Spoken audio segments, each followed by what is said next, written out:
Say it with me, for we walk by faith, not by sight.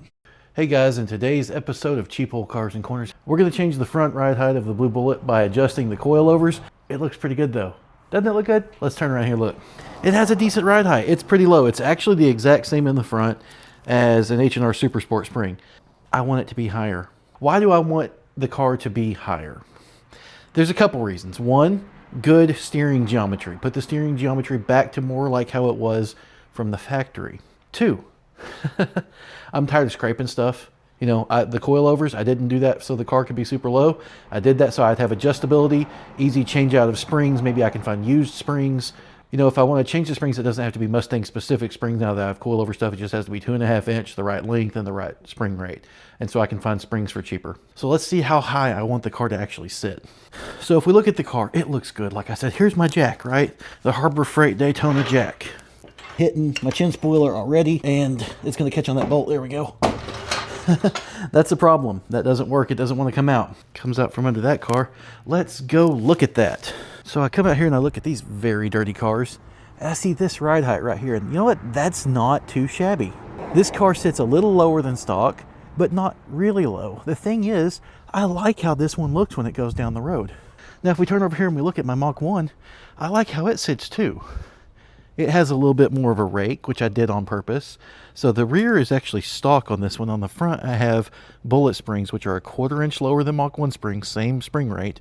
And then I took the isolators out. So I ended up getting 5/8 of a drop total on this one in the front. What we see when we look at the suspension is you can see the A-arms go up and the steering arms go up.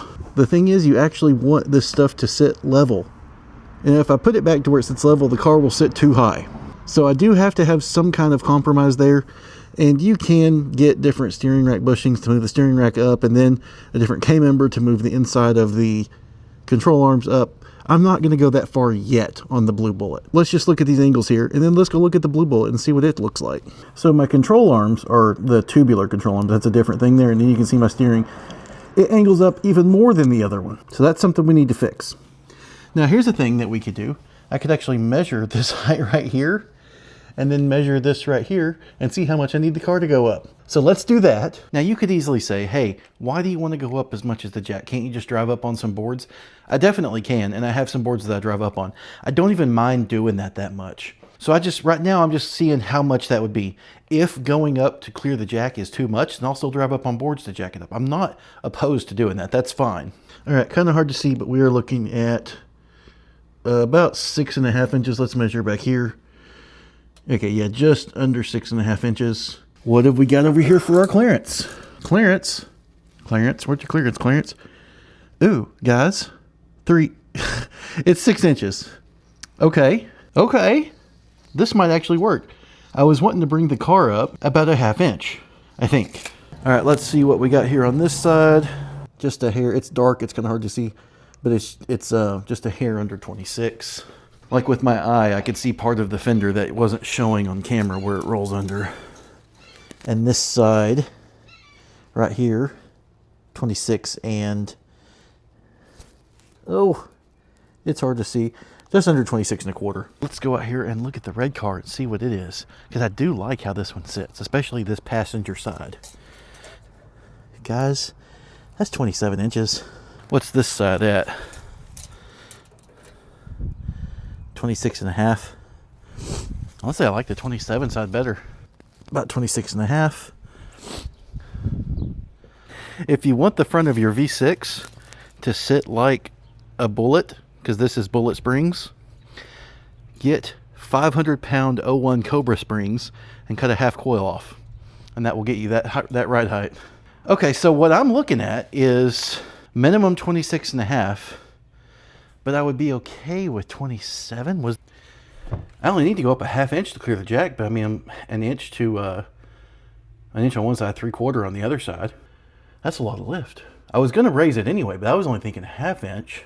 I've got a tape measure and I've got my coilover wrench. So let's get the front of this car up just a bit. All right, let me get my jack around front here, and then I'll move the camera and we will lower or raise a car. I'm super not used to saying raise. I typically like on these cars about an inch of rake. If I do 27 in the front, I have to go 28 in the rear. Why am I so conflicted about putting the car back up to a little bit higher? Still lower than stock.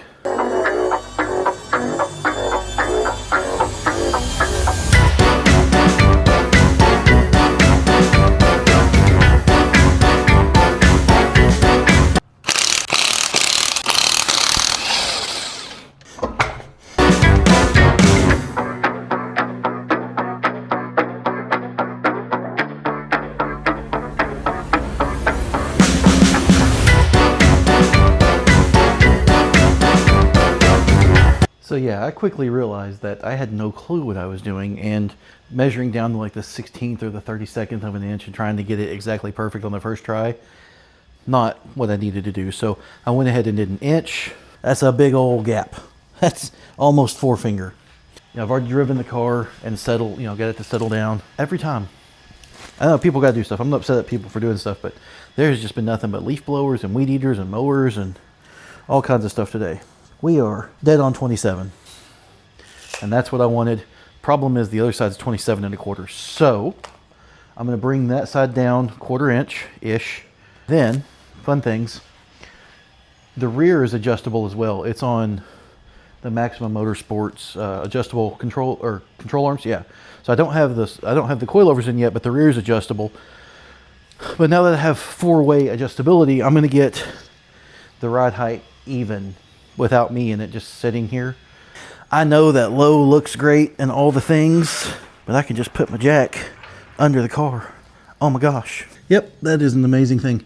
Now obviously being able to, let's say I want to put it in a show and I want it to be super low, I can just lower the car however much I want, put it down onto some wood, then drive it off the wood, and then undo that when I get home. I have a feeling though that that's not really going to be what happens. I have a feeling that I'm going to get used to the new ride height being a little higher and just be okay with it. Okay, here is this coilover, and what we're going to do is we're just going to move this collar down about 1/4 inch. So let's just make that happen.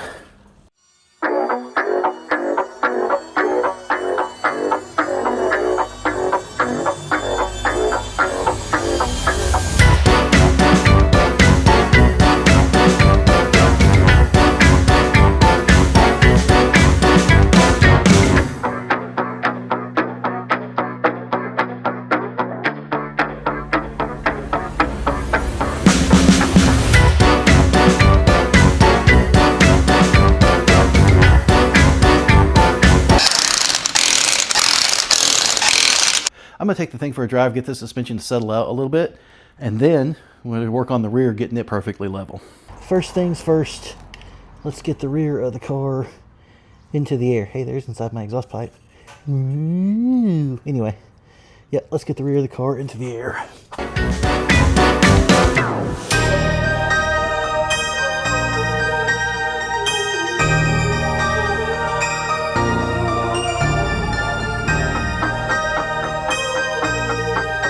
So one thing I want to point out, I don't even know if you guys can see me, but one thing I want to point out is that I'm very happy and very blessed to be able to even have these parts in the first place where I can get under here and adjust. And so while yes, I'm like, oh, it's annoying, this, that, blah, blah, blah, I'm happy to have this car. I'm happy to have the tools, the parts, and the physical capability to do this stuff, even though I know I'm overweight. You know, I'm definitely a Christian man, and I thank God for everything that I have. Whether you're a Christian or not, I don't really care. I mean, obviously, I think it's the right way. I would like everybody to go down the way that I think is the right way. But if you don't want to, you don't want to. That's on you. That's that is completely up to you. But no matter what, just be thankful for everything that you have and can do.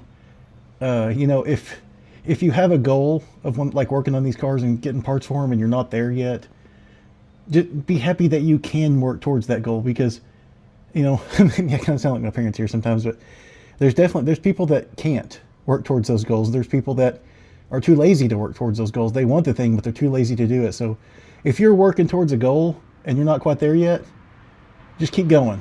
Just keep working on it, because, you know, I'm not rich by any stretch of the imagination, but I have more than some, and I'm always thankful for those things. So just, it's good to keep that in mind when, like, this little stuff like this. I mean, this is easy when I'm doing, but it's just kind of annoying. It's good to remember that, like, hey, I'm glad that I get to do it in the first place. It's above. I'm gonna leave it. So, you know, one side is impacting the other, so I'm gonna call it good. It's less than a 1/4 inch difference. It's like 1/8 between them. I'm gonna call that fine. Let's go back over here. Let's take a look at it. Is it low? Ha! It ain't low at all. It is, however, lower than factory, lower than even the bullet cut. And the bullets were the lowest of any of the new edges, of any of the SN95s or new edges. The bullet was the lowest of them. I'm getting used to it. I'm looking at it and I'm like, man, it's not very low, but then I'm like, I can also get my jack under it easy. Thanks for watching, guys. It's a little tedious stuff, but, you know, it's what you got to do to get the car right. And now I've got it set in how I want it. When I do the IRS, I will set the car at the same rear ride height with the rear coilovers. And it's just, it's lower than it was. It looks lowered, but it doesn't look slammed. But most importantly, I'm keeping factory geometries more in line with how they should be in terms of steering and stuff, while having stiffer suspension. All right, guys, I'll see you in the next one. Thanks for watching.